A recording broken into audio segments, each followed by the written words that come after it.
Yeah, all right. Looks like we are live, but let me wait for a moment for YouTube to catch up with what I'm doing out here in the streaming street.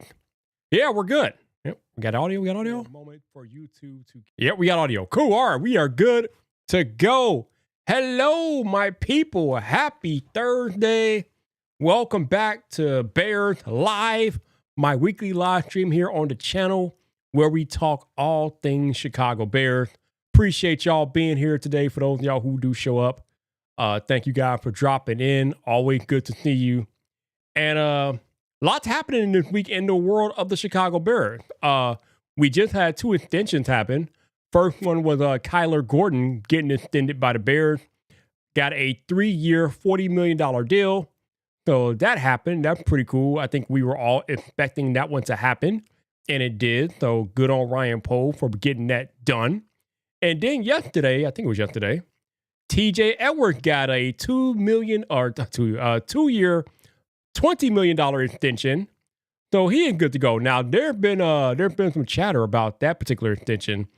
A lot of people are happy about it because he's been a very positive contributor for the Bears. But there are some people out there that aren't really happy with that extension because they feel like he's kind of falling off and they don't think he's going to get better. I mean, I don't know. I feel like he outplayed his original contract. I think we originally signed him for 3 years and $11 million or whatever the case may be, or something like that. So, I mean, we got him on the cheap. And he vastly outperformed the original contract that we signed him to. So I don't mind the Bears extending him. Again, this is how you create positive morale in the locker room. When players show up to work and know they're going to be financially rewarded for their effort, they tend to play harder for you. Cole Kmet got extended. Jalen Johnson got extended.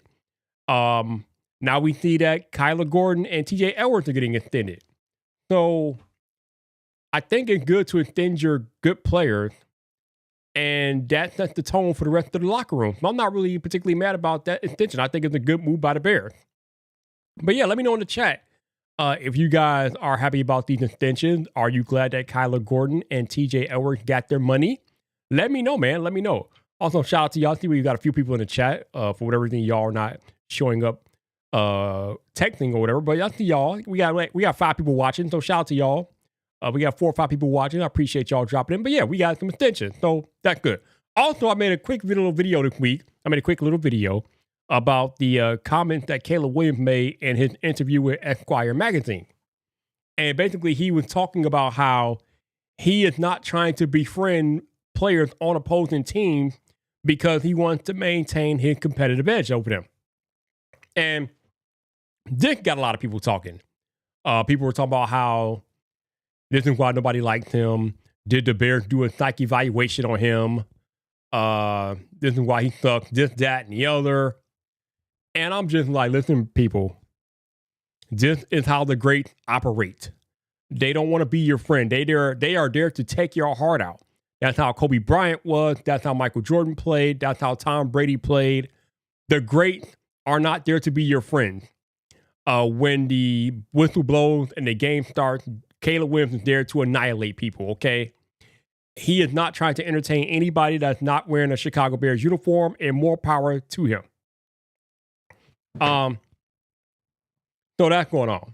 And look here, without fail, my man Broski Bear is chiming in. What's up, bro? How you doing? He says, I'm happy that Gordon and Edwards are extended. Let's see if Tooney is next. Yeah, Tooney should. I know a lot of people have been talking about the Tooney extension, and that may or may not happen. I tend to believe it's definitely going to happen. It should happen. And but yeah, that should be the next one on the line. And then he said, Caleb needs to stop going on these podcasts. Well, this was not a podcast. He was doing an interview for a magazine. But Caleb doesn't really go on podcasts during the season. Caleb doesn't do anything during the season. Like during the season, he's like unavailable. So if this was happening during the season, I would get your complaint. But what he does in the offseason, I can care less about. I don't care if he's going on somebody's podcast during an offseason. He's not in season. So I don't think it's that big of a deal. Now, you got people like Michael Parsons and other players that do podcasts during the season. And that's good if you're winning. But if you're not winning, maybe not the best idea to be doing podcasts and things like that. So I know Jalen Johnson had a weekly spot on 670 The Score last year. Cole Kmet had a weekly podcast on CHGO. I don't know if that's what you want to be doing when your team 5-12. I don't know if that's the best idea. But if you're winning, you can do whatever you want. But when you're in a losing situation like the Bears were last year, you got you got Cole Kmet and Jalen Johnson doing podcasts and stuff like that. I don't know if that's the best idea, but I get your point. But Caleb, again, he wasn't doing any podcasts in season last year. He didn't do anything. Only time you heard from him when he had his media requirements before and after games and during the week. That's it. He didn't do any podcasts. So yeah. Yeah, again. I'm not trying to control what they do during what they do during the off season is their business. I'm not sure why. I don't understand why you are mad about him going on a podcast during an off season. It doesn't move me. What they do in their off season is their business. Now, there have been some people talking about how Caleb is doing magazine interviews and how he's traveling or whatever. That dude can do whatever the hell he wants during the off season. Okay, I just need him to be the best quarterback that he could be when training camp and OTA begin, and I'm sure he will. So we'll see. We shall see. What else is going on?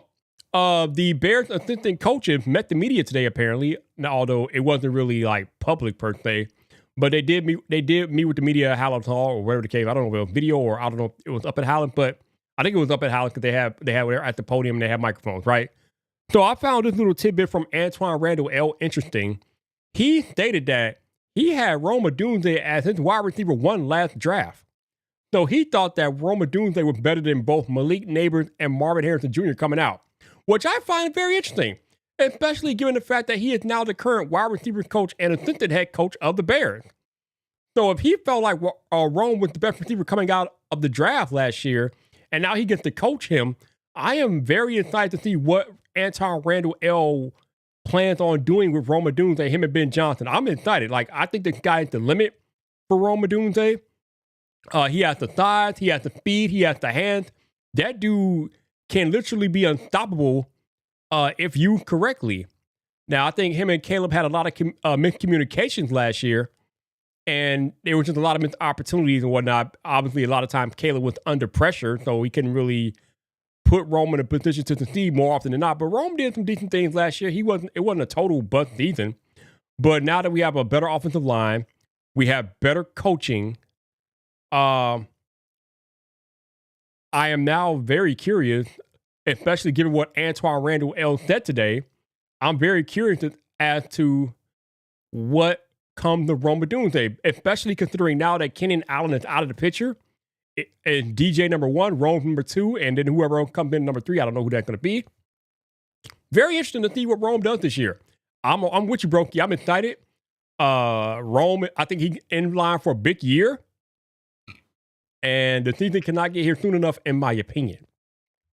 Now, speaking of assistant coaches, Dennis Allen also met the media today, and he was talking about Kyler Gordon.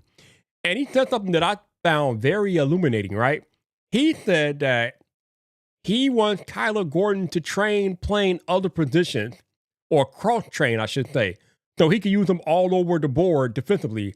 So basically, he wants Kyler Gordon not only to play nickel corner, but he wants him to play some outside corner and maybe even safety. So if we got Kyler Gordon being able and having enough versatility to play nickel, outside corner, or safety, the guy is the limit for what he can do in his offense. I think that's incredible. So I'm pretty sure that he has, I know he has the athleticism to do it. I'm guessing he's going to have the willingness to do it. And I find it fascinating that Dennis Allen wants to use him as a Swiss Army knife on defense, especially given his athleticism. I think it's amazing. So shout out to Kyler Gordon, especially since we just paid you, my guy. You better go out there and use that versatility, my guy. We just paid you, bro. But yeah. Hey, we got Squeegee in here. What's up, bro? How you doing, man? Good to see you. Hopefully you're doing well. Appreciate you dropping in. He said, Brokey bear down. That's what's up. Going on. But yeah, Kyler Gordon being cross-trained to play other positions. I like it, man. I like it. While I got you here, oh dear. What did I do? Hold on, y'all. There it is. Okay. While I got y'all here, appreciate y'all dropping in for the chat and joining me for this week's Bears Live. if you all want to help your boy out, still going through the jobless phase, if you guys want to consider donating, there is a pinned message at the top of the live chat that you can click on that has a link in it that you can donate to me if you want to. Again, you are not required, but if you can donate no matter how big or how small, every donation would be greatly, greatly appreciated if you guys are willing and able to help me out. So pinned message at the top of the chat will send you to the link that you can donate. So please consider doing that if you are willing and able. But yeah, man, we are 1 week away from the NFL draft, and it is exciting time if you're a Chicago Bears fan. There's been a lot of discussion about what the Bears will or won't do. There's been a lot of chatter about maybe the Bears. Well, not a lot of chatter, but there's been a little bit of chatter about the Bears potentially trading up in the first round, something that they have not done in the Ryan Poles era. So I'm excited about that. And the interesting thing about the possibility of the Bears trading up is that we have the ammunition to do it. We have 2 second-round picks, and it should only take 1 to trade up in the first round this year. So if we do that, if we use one of those second-round picks to trade up in the first round, that could put us at 6 or 5 or 6 or whatever, right? You might need a little bit more if you want to go up to 4. I don't know why the Bears can go up to anything past 4. That would be kind of crazy to me. I don't think you need to go up to anything past 4. I think 5 or 6 is the sweet spot. But as I said in my video yesterday, if the Bears do trade up, then the question becomes, who are you trading up for? In my opinion, there's only 3 players in this draft that I would trade up for. Only 3. And that will be Abdul Carter, Mason Graham, and Ashton Jeanty. And I know that last name is going to perk some ears up a little bit. But yes, I would trade up for Ashton Jeanty if that's who they want. Because I know what people are going to say. Yes, there's a lot of running backs in the draft. I understand that. But there is a sizable gap between the rest of the running backs and Ashton Jeanty. Ashton Jeanty is going to be an immediate impact superstar in the NFL. I can't say that about any of the other running backs in the draft. So if you think that Ashton Jeanty is going to be that good, then yes, that means you should probably consider trading up for him. But I think that this year the Bears are going to trade up. Who they're going to trade up for, I don't know. I mean, the possibilities are what I just named out. They could trade up for any one of those 3 players that I just highlighted. Abdul Carter probably less likely because they'll probably go in the top 3. So he might not be there 4 or 5. But Mason Graham, Ashton Jeanty, possibly, probably the most likely scenario where the Bears will trade up. So we shall see. Squeegee says, Poles said a few times he set us up to be flexible to go get a guy if the opportunity arises. Yep. Yes, he did. And yes, they are. With everything that we've done during the offseason, as far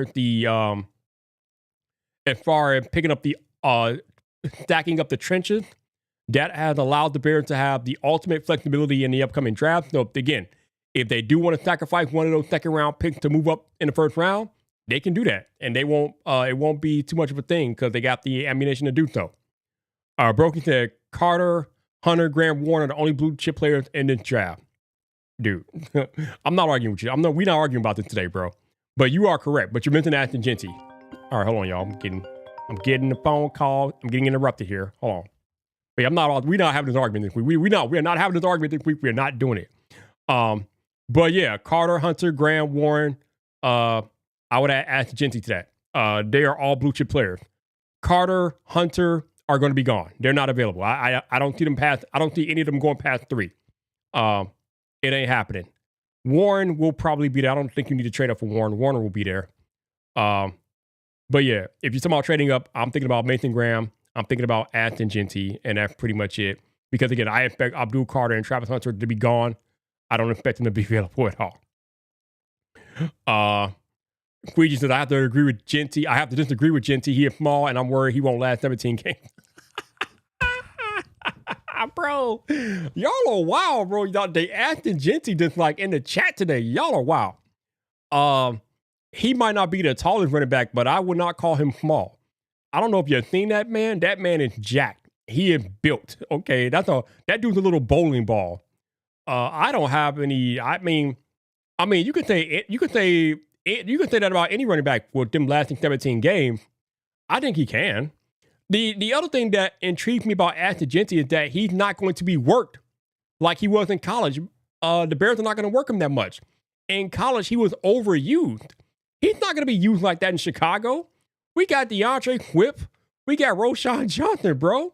After Jeanty ain't carrying the ball no 30 times in a Bears uniform, I can imagine him getting like maybe 15, 20 touches in the game, if that, in the Bears uniform. So his workload is not going to be that much.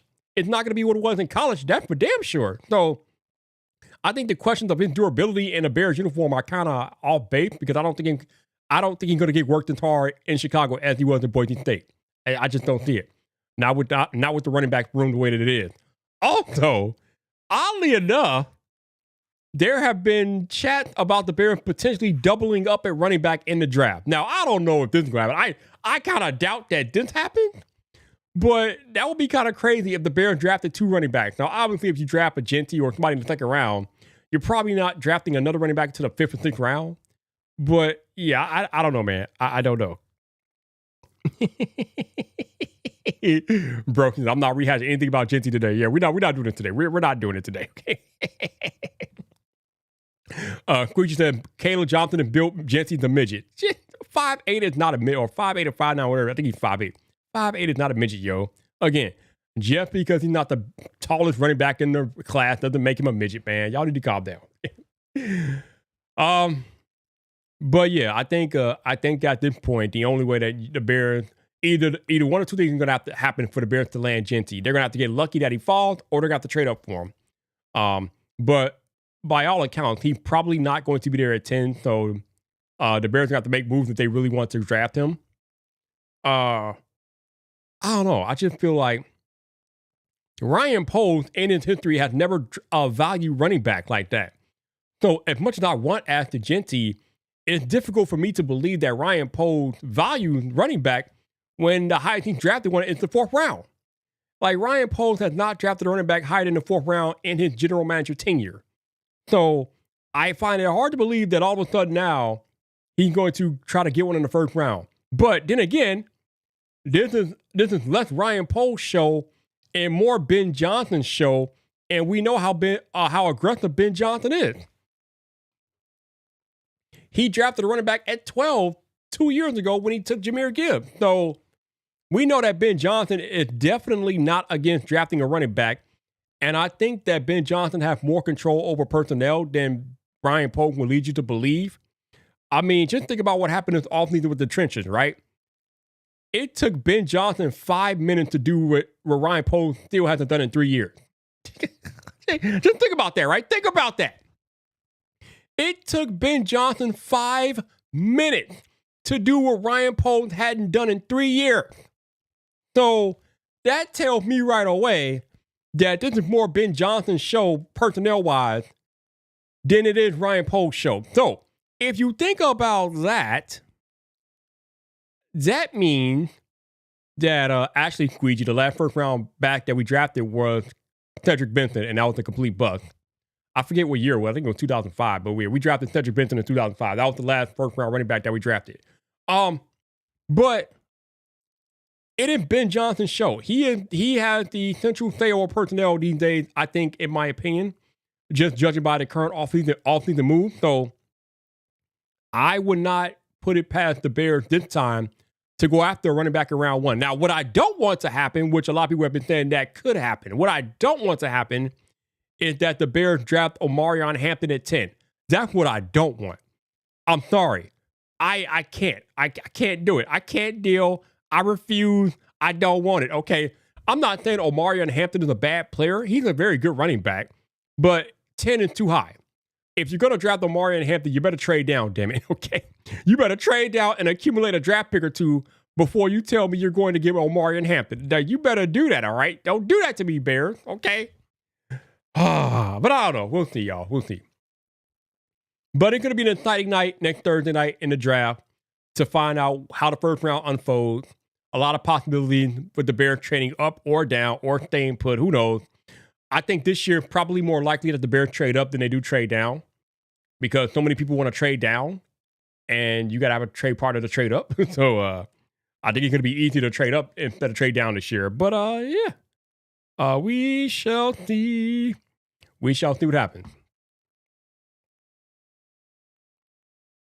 I think so. I covered Edward. I covered that. I covered the Rome. I covered everything. Damn. Wow. I covered everything already. Damn. Oh, quick. All right. Let me know if you guys got anything y'all want to talk about. Any comments or whatever. The other thing, right? And I keep saying this over and over again. And people listen. They don't. I don't know. But I need you all to understand that the draft, the NFL draft upcoming next Thursday night, does not end at pick 10. There's been a lot of trepidation and consternation about the Bears taking a running back at pick 10. And people are acting like if that were to happen, then that means the Bears can't draft other needs later on. Do you realize that we have picks outside of 10 that we can use to address the line, the trenches? We got 39, 41, 72, and so on and so forth. The draft does not end at 10. I just need y'all to understand this. I even made a whole video about this. But I am tired of this narrative that, if the Bears don't address alignment at 10, then the draft is ruined. No, you idiot. They can do that in the second and third rounds. The draft does not end at pick 10.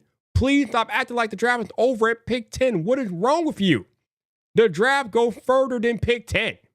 But anyway, Brokey says, Vipe, like I said, for months, Ben has a thing for Tyler Warren, and the Bears are drafting a running back in round 2. You might be right. You might be right. But according to my man Jeff Hughes of the Bear blog, a lot of people like Ashton Jeanty in that building too. So at this point, Jeanty or Warren.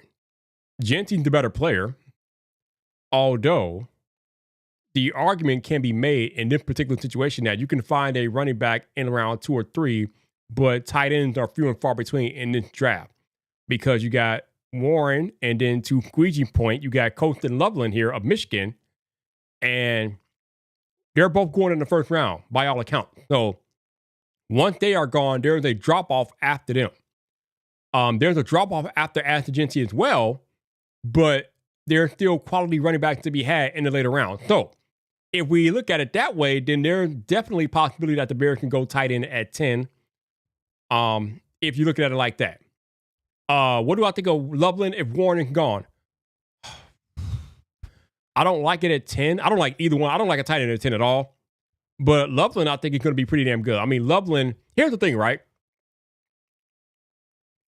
Loveland have been running a pro-style offense at Michigan for the duration of his college career. So I think he's going to be more NFL ready than Tyler Warren. Although Tyler Warren can do more, I think Loveland is going to be the more NFL-ready prospect, and a lot of people are like Loveland over Warren. Me personally, I don't know if I have a preference. I think they're both pretty good.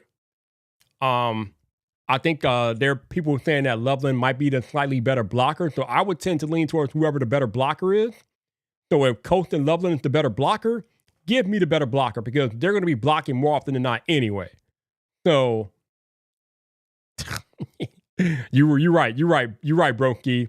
Not in this lifetime, in any lifetime. Okay, he is a better prospect than Warren in any lifetime, my guy. Not this lifetime, any lifetime. But I digress. What do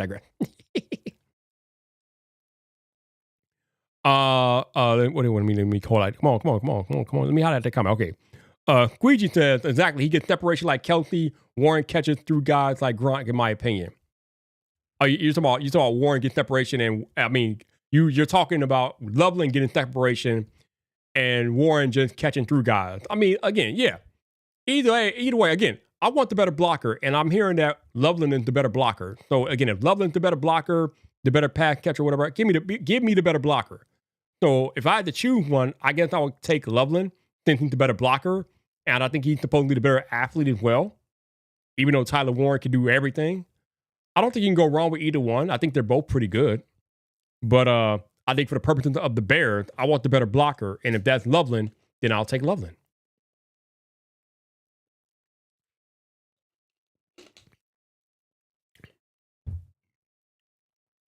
Now, let's talk about more players that I don't want at 10. The other player that there's 2 players, which I talked about previously, that I want no business with at pick 10. Shamar Stewart and Mykel Williams. I don't want any of them at 10. And there's been a lot of chatter about them potentially being on the Bears' radar. Not at 10. Again, if you want one of them, trade down. But even in a trade down, I don't want them. I don't want them because their college production was pretty much non-existent. I'm sorry. If you can't produce in college, how the hell can I expect you to produce at the next level, fam? Excuse me. Shemar Stewart has all these athletic traits. He's an athletic freak, but his college production was like non-existent. The dude had like 4 sacks in his entire career damn near at college. Huh? And he's playing on a defensive line with Nick Gordon, who did produce in college. So if we're talking about anybody from Texas A&M, I'll take a look at Nick Gordon, who actually has numbers. Shemar Stewart has nothing. He has nothing. But Mykel Williams is another one. This dude played on the same line with Jalen Walker and Jalen Carter, and you got no college production to back it up. How the hell are you playing on the same defensive line with Jalen Carter and can't get nothing done? I can't with these two. I can't. So, with that being said, I am out on Mykel Williams. I am out on Shemar Stewart. Now, if we got to pick an edge rusher at 10, give me James Pierce Jr. or give me Mike Green. And I know what people are saying. Mike Green got the sexual assault allegations, and I get it. But they are allegations. There's never been a conviction. I don't think there's ever been an arrest. So if he hasn't been convicted by now, if he hasn't been arrested by now, what are we waiting for? Like, what the hell are we waiting for? So none of that stuff has happened. So I very much have Mike Green in play on my draft board because all these allegations are just that, allegations. And he is the second best pass rusher in the entire draft. And he actually led college football in sacks last year. So that dude's legit. And James Pierce Jr. is also legit. Not as productive as Mike Green, but very productive in college at Tennessee. James Pierce Jr. was. So if we go to take a pass rusher at 10 or whatever, or in the first round, give me James Pierce Jr. or Mike Green. I don't want Mykel Williams. I do not want Shemar Stewart. I don't give a damn. I don't want any of them. Miss me completely with that trash. No, thank you. All right, Warren says, Brokey Bear says, Warren is definitely the better blocker. Loveland is a straight string bean. He's one-dimensional, only a receiving threat. That's not what I'm hearing, bro. That is not what I'm hearing, fam. That is not what I'm hearing. No, he wasn't charged with anything. They were allegations. He was not charged. He was, unless I'm misunderstanding, he was never charged with anything. They're just allegations. Now, what I will give you is that having it happen twice is not a good look. But still, we're talking about allegations. They are allegations. They are not actual convictions. So these things happen twice, but there's never been a conviction. So I'm just like, man, what are we talking about here, bro? I'm just like, man, it's just so crazy because if you haven't convicted him of anything, then what are we talking about? Let me make sure I understand it correctly, right? He denied him, obviously, what he's supposed to say. But again, he wasn't charged with anything, right? I don't think so. Let's see. They kicked him off the team at Virginia, apparently, whatever the case may be. But again, he hasn't been convicted of anything. And I know it's a slippery slope and all this other stuff, but man, it's accusations, bro. And accusations aren't always true. We just had Isaiah Bond be accused of something similar, and now he's suing the accuser. So I'm sorry, until something happens concrete that tells me that's a bad person, they are not a bad person. So yeah, Mike Green has 2 accusations or whatever, but they're accusations. They are allegations. They are not concrete convictions, or he has never been arrested. So I can't do nothing with that. I don't do anything with allegations, bro. Show me proof that he did something wrong, and then we can talk. So that's where I'm at with that. Unless you can find proof that he did something wrong, you should draft him. He's going to be one of the best players in the NFL next year, period. He might win Defensive Rookie of the Year. That's how good Mike Green is. But we shall see. We shall see. Oh, well, did Warren Sapp have similar circumstances? I don't, man, that's way back. I mean, that's way back in the day, bro. I don't know what happened surrounding Warren Sapp in his draft process, but if that happened to him, and you saw what happened with Warren Sapp, went on to become a Hall of Famer. I think Ryan Poles sometimes gets too caught up in his church boys, and in getting caught up with his church boys, he doesn't take the best players available, and he misses out. And then you wonder why his teams are getting boat raced because of the talent deficiency, because he's too busy picking church boys and not picking the best players that he could possibly pick. It's a problem. I saw a list a few months ago, and the list had, like, I think it was a 5-year period, right? It had the NFL team that had the most suspended players on it. Do you know who was second on the list? The Kansas City Chiefs were second on the list over a 5-year period of the most players suspended in the NFL. How many Super Bowls have the Kansas City Chiefs won lately, y'all? How many Super Bowls have the Kansas City Chiefs won lately? Okay? So, yes, not all your players are going to be saints. But if you're getting the best players for your team and they help you win, that is the ultimate goal at the end of the day, is to win football games. And I'm sorry, you're not going to be able to win football games with Saints all the time. It's just not happening. It's not realistic. So I think Ryan Poles needs to get out of his comfort zone and start drafting people that he might find questionable. But again, if they've never been arrested or convicted of anything, then it's fair game. I'm sorry, he's fair game, bro. He's fair game. And I'm not the only one that's been pounding the pavement for Mike Green. My man Harrison Graham of Bears Now has also been on the Mike Green train. My dude, Pat, the designer from ESPN, has also been on the Mike Green train. There's a few people out there that are looking at Mike Green and like, yo, you need to draft that dude. So I know the Bears won't draft him because the McCaskey probably won't even have none of it. But that's one of the reasons why the team hasn't done shit in the past 20 years, because they try to draft choir boys. And the ironic thing about the situation is that there are some Bears players who have been in trouble with the law. We got Sam Hurd, who got arrested for dealing drugs and shit. Are you kidding me? Don't act like your organization has been immune to the bad boys. The Bears have had bad boys on their teams at times over the years. So why are you acting like you can't go out there and draft a bad boy? What are we doing here, man? It's so stupid. It's dumb. You are cutting your nose off to spite your face. It's ridiculous, fam.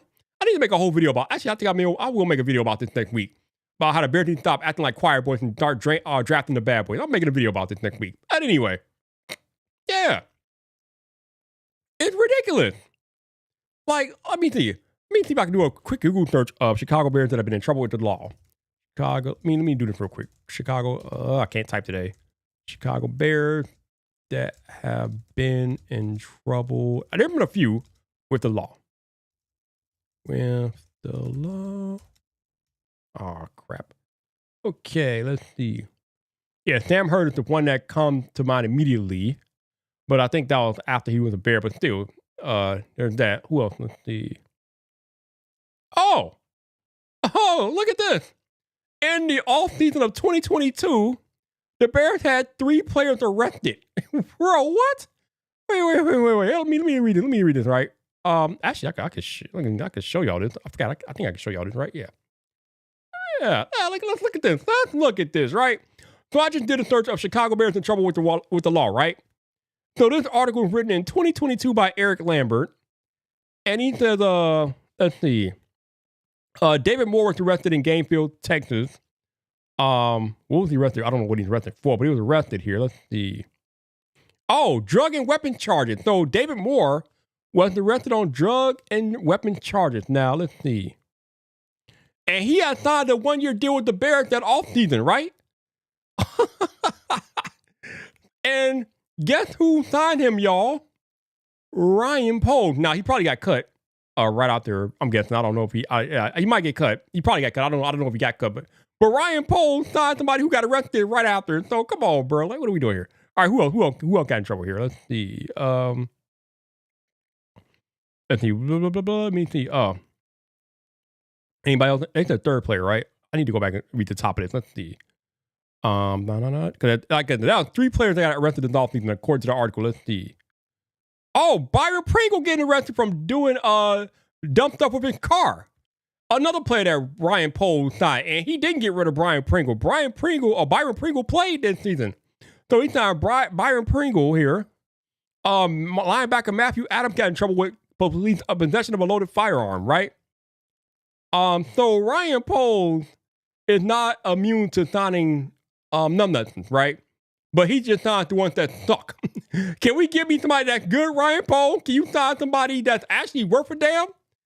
Because all those players in that argue were not worth nothing. But that was 3 in 1 offseason with Ryan Poles. So let's go, man. Yeah, he was doing donuts with his kids in the car or whatever, right? But he got arrested for that apparently or whatever. So Ryan Poles is not immune to this. But Byron Pringle sucked. He was terrible.